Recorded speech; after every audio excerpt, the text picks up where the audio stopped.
For centuries, immigrants have come to the United States in search of safety, opportunity, and freedom. Early settlers came by boats from Europe, and since 1886, those arriving in New York City's harbor have been greeted by the Statue of Liberty. Inside, emblazoned on a plaque, are the immortal words from poet Emma Lazarus: "Give me your tired, your poor, your huddled masses, yearning to breathe free." To millions of hopefuls, this is why they still come. Today, large groups of migrants arrive in New York City on buses, much of them from Texas. Hace 4 días llegamos. Like those who arrived before them, they have little more than the clothes on their backs. We're here because in my country there was a lot of problems. But not all are received with open arms, as a mass movement has communities questioning if they can handle the record influx.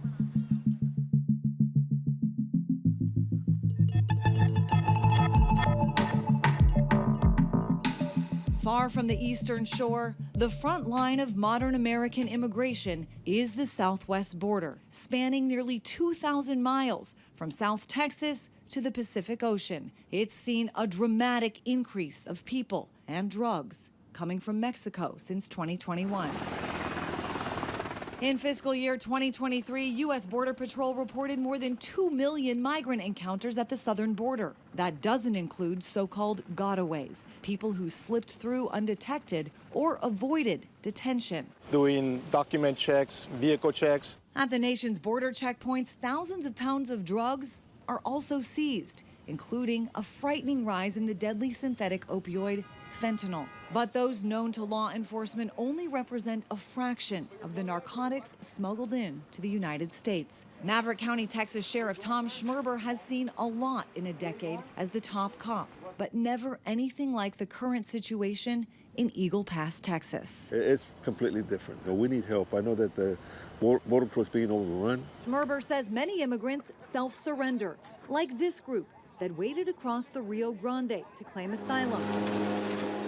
A large number of them will remain on U.S. soil, sometimes for years, before their case is ever heard in court. Most are looking for work deeper inside the United States, where the sheriff predicts the cities will have to figure out where they fit in. Whatever's coming through here, the people that are up there in the north, comfortable, all these immigrants are heading up there.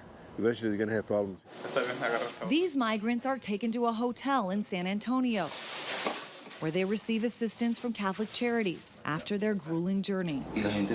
This family endured horrors walking from South America in search of a better life. They were robbed in Colombia, and their family was kidnapped and ransomed in Mexico. The cartel demands $9,500 on credit for their freedom, a price they will have to pay. There's a clear winner in the migration crisis: the cartels. Their profits from the illicit drug and weapons trades moving across the southern border are estimated in the billions of dollars each year. It's believed they made $13 billion on human smuggling alone in 2021, and the volume has only gone up since then. It's a win-win for them.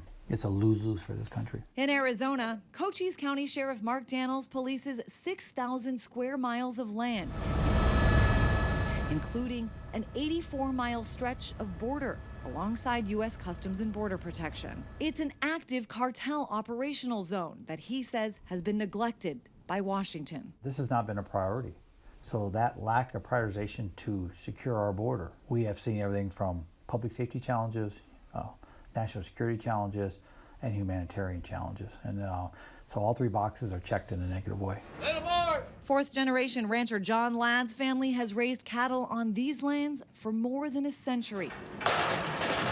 These days, it seems more people are being herded on his property than livestock. They're just everywhere.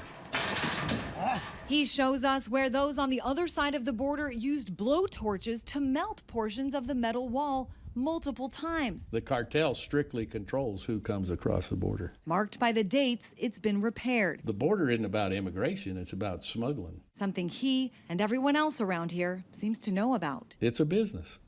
And it's a big business. I noticed you said business plan. That seems like a well thought out, kind of intelligent operation that they're running. Is it? Oh, yeah. Social media videos like this have widened the cartel's reach exponentially, advertising so-called successful migrant journeys. The cost for those coming from Latin American countries, about $4,000 per person. The number goes up to $20,000 per person for those coming from Europe or Africa. And for those coming from China, many spend between $40,000 and $60,000 each. We're doing everything we can as a rural sheriff's office to do our part, working with our state, our law enforcement partners, state, local, and federal. I feel bad for Border Patrol. They're doing everything they can, but they've been so saturated with everything but enforcement. John Maudlin is the Customs and Border Patrol Tucson Sector Chief. The cartel's operations keep his agents bogged down with processing and paperwork, keeping them from focusing on their primary objective, border security. The smuggling organizations control everything, and currently they're pushing them this way. The Tucson, Arizona sector has seen a 134% increase year over year in migrant encounters. And in fiscal year 2024, it's been the busiest sector in the country. These days, the cartel's reach is global. Just reaching out across the entire world and lying to them and telling them that it's easy, lying them and telling them that they will come here and they will be granted asylum, they'll be allowed to stay in the United States. What is it about their messaging? What seems to be getting across to the migrants that you guys encounter? They're savvy on both ends of this. They're savvy on reaching out to people and convincing them that, hey, the American dream is there for you, it's easy, it's safe, which is absolutely not true. Cartel outreach isn't geared only toward migrants south of the border. They're recruiting American teenagers inside the United States to help with the operation. The vast majority that we're seeing are, say, 16 to 19-year-old out of the Phoenix area. So how much are they making for one job? Well, what's advertised, I can't tell you how much they're actually getting paid, because who knows if it ever comes to fruition, but they're being told anywhere from $1,500 to $10,000. Per job? Yes. The challenge that we're facing really is that they're then telling them not to stop for law enforcement, to drive as erratically as possible, drive as fast as possible. So you have now accidents in these vehicles that are overloaded, people without seatbelts on, so we're getting ejections, we're getting fatalities, and of course they're killing the motoring public that's just out there going about their day. Arizona has unforgiving terrain, ranging from the cracked earth desert to diverse mountains. The dry heat frequently hits triple digits, and temperatures plunge at night. Water is scarce, and it's easy for wanderers to become disoriented. Tucson Sector CBP monitors everything from the Arizona Air Coordination Center, also known as A2C2. The cartels and the guides that bring them across, they leave them stranded out there. Those who set out on foot seeking to avoid detection frequently find themselves in need of rescue. The dangers captured in photos taken by Border Patrol agents. A woman suffering from severe dehydration, another barely able to move after falling from the border wall. A single rescue operation can take up to a half a day. Assistant Chief Patrol Agent Ronaldo Rios says that's by the cartel's design. They're coached, you're gonna work camouflage, you're gonna hide, don't call for help, and they put them in these situations on purpose to make it more difficult for us and harder for us to find them. Human smugglers exploit the crisis to paralyze Border Patrol and move their other major source of revenue, illegal drugs. Marijuana, methamphetamine, cocaine, and fentanyl are smuggled in at an alarming rate. Last year, Tucson Sector had seized over 700 pounds of fentanyl. This year, we're about 150% above that already for the same time last year. Arizona leads the nation in fentanyl. 182 million pills seized last year, 111 million were seized out of Arizona. But you figure that represents probably 5 to 10% of all the fentanyl that's even coming across. An unknown quantity is backpacked across the border, out of law enforcement's sight. Traffickers primarily smuggle drugs through official international crossings, like at the San Ysidro port of entry, separating San Diego and Tijuana, where attempts to conceal the drugs often get creative. Recently we had one commingled in plastic parts for electronics, and another we had within limes, shipment of limes. CBP used to focus on travelers' behavior for suspicious activity, but the drug war is more high-tech these days. Canines, density readers, and X-ray systems turn up secret compartments and incognito cargo. And while the border is the front line, it isn't the end of the line. What we have to remember is border security is national security. Things that illegally cross the border in between the ports of entry aren't necessarily destined just for the border towns or cities. A lot of times we'll talk to folks and their final destination is much in the interior of the U.S. Fentanyl and other synthetic drugs trafficked across the border are blamed for 150 deaths in the United States every single day. The Drug Enforcement Administration says it's increasingly being mixed with other drugs to increase their potency and pressed into pills made to look like legitimate prescription opioids. In June, FBI Director Christopher Wray headlined the threat in his request for more funding for the agency. We continue to see the cartels push fentanyl and other dangerous drugs into every corner of the country, claiming countless American lives. The Bipartisan Commission on Combating Synthetic Opioid Trafficking estimates the cost of the opioid crisis in the U.S. at over $1 trillion each year. Cartels are winning. We have thousands of Americans dying every day. They don't care about America. They don't care about addictions. They don't care about us.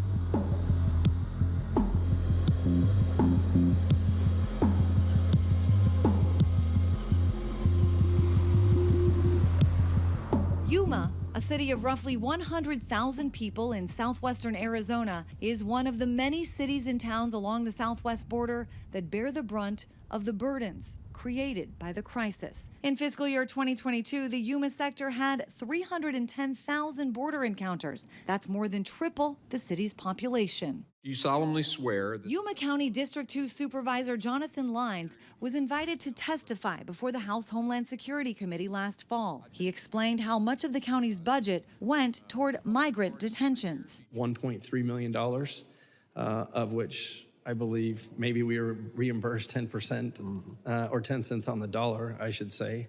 But we continue to see other costs attributed to that as well. Emergency services were among the hardest hit. Line says the 911 dispatch center routinely received calls from migrants asking for rides from the border, and first responders had to respond to calls that weren't true emergencies, taking resources away from where they were needed. But perhaps nothing compares to the drain on Yuma's hospital. We have one local hospital that is a community hospital. It's a land grant hospital with a board, and they have disproportionately borne a cost of more than $26 million that has not been reimbursed. Dr. Robert Trenchell is the president and CEO of Yuma Regional Medical Center. It's not a small number, it's a big number. Especially for the hospital of its size. Yuma Regional has 400 beds, and its primarily payer source, 85%, comes from Medicaid and Medicare. Attempts to recoup that money have hit a dead end. Many of those cases were deemed non-billable from state Medicaid for a variety of reasons, none of which were ours.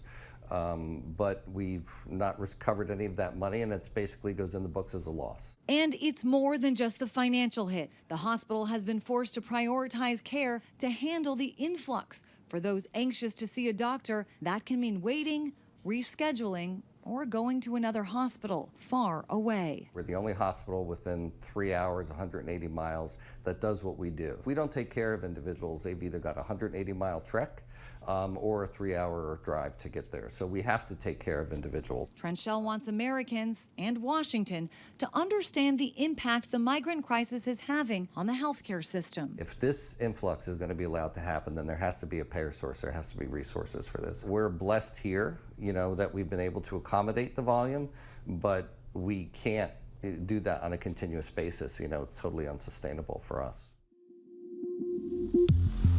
El Paso, Texas shares the border with Juarez. It's a major port of entry into the United States where migrants regularly cross and surrender to the Border Patrol. The city has experienced surges on and off since 2018, sometimes overwhelming its shelters and forcing migrants to sleep on the streets. If we had volunteers, we believe we could work out the finances, although it's challenging, to open some more shelters. Many of the migrants have little or no money and few options for continuing their journeys inside the United States. But in 2022, migrants across Texas suddenly had a new option: charter buses and flights to major self-declared sanctuary cities. That April, Texas Governor Greg Abbott hatched the plan amid his policy feud with the Biden White House. They themselves have been putting these migrants on buses to San Antonio.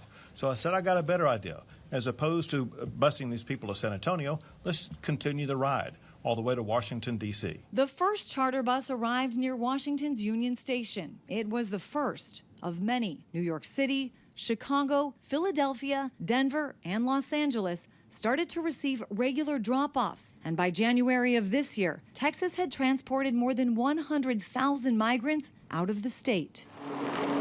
The number represents only a fraction of those migrants living in shelters and detention centers in cities and towns across Texas. But it was enough to force those cities to make substantial sacrifices. We did sit down with agency heads yesterday and ask them to start preparing to evaluate ways in which they can absorb $180 million of cuts in the 2024 budget. In January, Denver Mayor Mike Johnston told city council members a tipping point had been reached, and it could not accommodate every asylum seeker. We do not have space to add more folks that arrive, nor do we have staff to support them, nor do we have resources to support them. That forced Denver to contract its own buses to move migrants to other cities within the country. Denver has provided services to more than 42,000 migrants since 2022 at a cost estimated at $42 million. In 2022, that meant dipping into the city's contingency fund. And in 2023, a new border crisis response fund was created. Originally budgeted at under $10 million for fiscal year 2024, City Council voted to increase that number by $25 million, offset by cuts to other city agencies. The country's third most populous city, Chicago, was not prepared for the impact the migrant arrivals would have. By November 2023, 4,000 migrants had to sleep in police stations, another 1,000 in airport terminals, and hundreds were on the streets due to lack of shelter space. Earlier that year, city leaders voted to approve $51 million towards sheltering and care. While many in the city expressed a desire to help, the huge sum has caused mixed emotions for the city's residents, whose neighborhoods were already in need.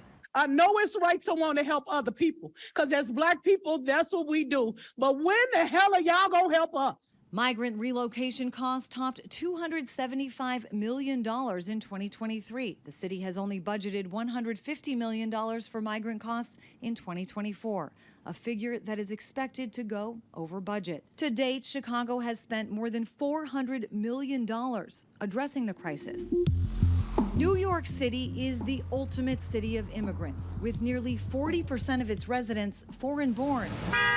But even a city that houses 8 million people has been stretched to the limit by the surge in arrivals. Mayor Eric Adams vowed to welcome asylum seekers with open arms, but he quickly grew frustrated. We're at the breaking point. There is no more room. Nearly 200,000 migrants and asylum seekers have been processed in the city since April 2022. Asylum seeker costs topped $1.5 billion in fiscal year 2023. More than $4 billion are budgeted for fiscal year 2024, and nearly $5 billion are budgeted for fiscal year 2025. This migrant family arrived in Midtown Manhattan. They fled from the Western African nation of Angola over safety concerns. Yeah, he threatened my mom, and he stole her money. He also raped and hit her. Anna Manuel hopes she, her siblings, and her mother can live stable lives and protect each other. They don't plan to stay in New York City for long, but they don't know where they're going next. In May, New York City started evicting migrants under time limit rules. Tens of thousands remain in hotels and shelters across the city's 5 boroughs. I grew up just on the other side of the bridge. Vito Fasella is the Staten Island borough president and a former U.S. congressman. He says the city's so-called right to shelter decree, in place since 1981, has been misapplied, and the cost has been passed on to New York City residents. We've always opened our doors to people who are fleeing oppression or tyranny, and I support that. But what we don't support is saying, come on in and we'll put you up for free. The money comes from somewhere. And the money is going to come from services. Mayor Adams pins the blame on Governor Abbott for the situation. Fasella sees it differently. They said our problem is everybody's problem, and frankly, it became everybody's problem. But on another point, the two men agree. Immigration is a federal responsibility. It's the federal government that should have stepped up and said, hey, this is a problem. The federal government must take responsibility and lead on this humanitarian crisis instead of leaving it for cities and localities to handle.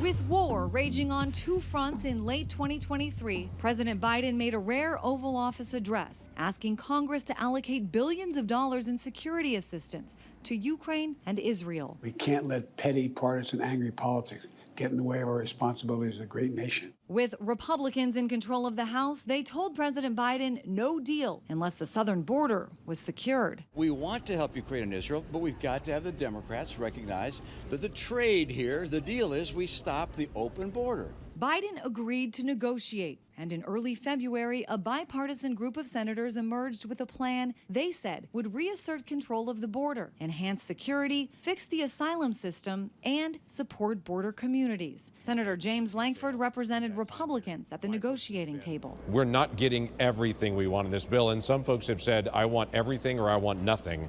And so if we don't pass this and we don't move forward to even debate it today, we'll end up with nothing in the same status quo that we have. The bill never made it out of the Senate after former President Donald Trump told Republicans to vote against it.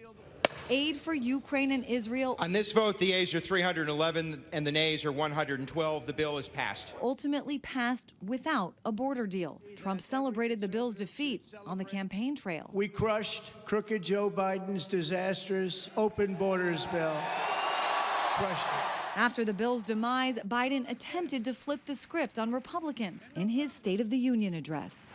And if my predecessor is watching, instead of paying politics and pressuring members of Congress to block the bill, join me in telling the Congress to pass it.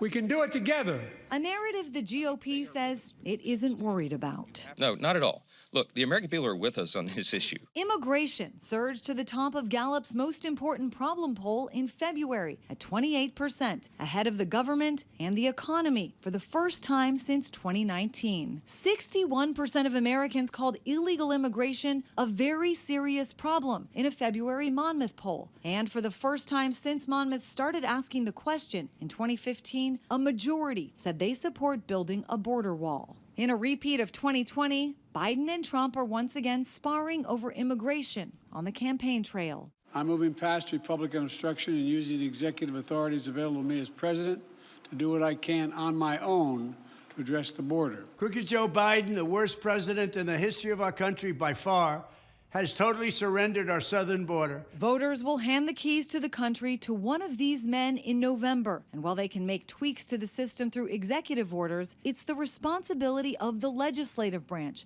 to craft a functional, all-encompassing immigration strategy. David Beer is the director of immigration studies at the Cato Institute, a libertarian think tank headquartered in Washington. The most important thing that Congress should be focused on is the legal immigration structure. This meager system that we have is so dysfunctional now that no one really believes that it's a viable option. We're processing people for green cards who applied before 9/11. Remind us why we need more legal immigrants in this country. We don't have enough workers and a labor shortage of about 8 million people right now, 8 million open jobs in the economy that could be filled by immigrant workers if they had legal authorization to work in order to fill those jobs.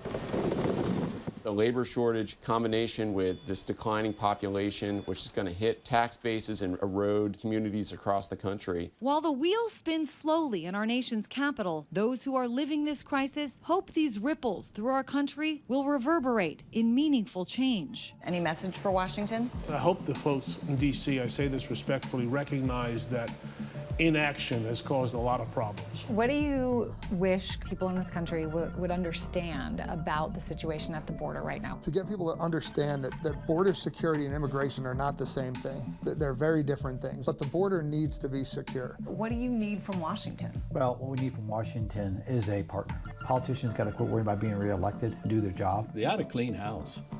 Some of these people have been in there way too long, and nothing happens. What is your message for people who are concerned about people from all over the world coming to New York? They say there's too many people. What do you say to them? I want to say that you should give all of people opportunity. Get to know them better before you judge them. These migrants don't know what their futures hold, but they believe their long journeys will be worth it.